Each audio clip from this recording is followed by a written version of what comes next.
Томи Салковски, вториот човек на Друштвото на филмски работници, бил еден од главните тендераши на владата на СДСМ и ДУИ, како еден од најфинансираните продуценти за време на претходната власт од државни тендери. Салковски заработил безмалку 51 милиони денари, односно скоро 830.000 евра народни пари.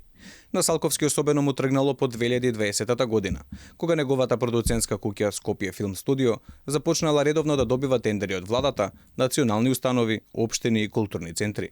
За почеток добивал по ситни суми, но амбициите и апетитите за државни пари нагло ќе му се зголемат, па само лани тој ќе ги фати тендерите за организирање на неколку државни манифестации по повод Илинден, Денот на независноста, Денот на народното востание, Свети Климент Охридски, како и Денот на сесловенските просветители, за што инкасирал најголем дел од вкупно заработеното на тендери, односно скоро 50 милиони денари. Неговото име се појавува и на интернет алатката Отворени финансии, каде може да се види дека на негова сметка неколку пати легнувале државни пари, но нема образложение за што му биле доделени. Најмногу добило од Агенцијата за филми од град Скопје, нешто над 82.000 денари. Истражувањата на ТВ Алфа покажаа дека Салковски бил еден од најфинансираните продуценти од Агенцијата за филм, во период кога оваа институција е под сомнеж дека нелегално раздавала народни пари. Продуцентските куќи Скопје Филм Студио во сопственост на Салковски, заедно со Црна мачка во сопственост на неговиот внук Кристијан Буровски, од Агенцијата за филм добиле финансиска поддршка од 223 милиони денари.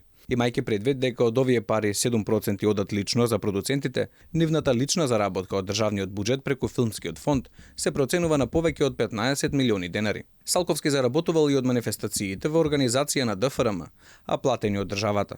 Па така за организација на филмската ревија Златна рамка, само во 2020 година. Насред пандемија тој заработил 132.000 денари.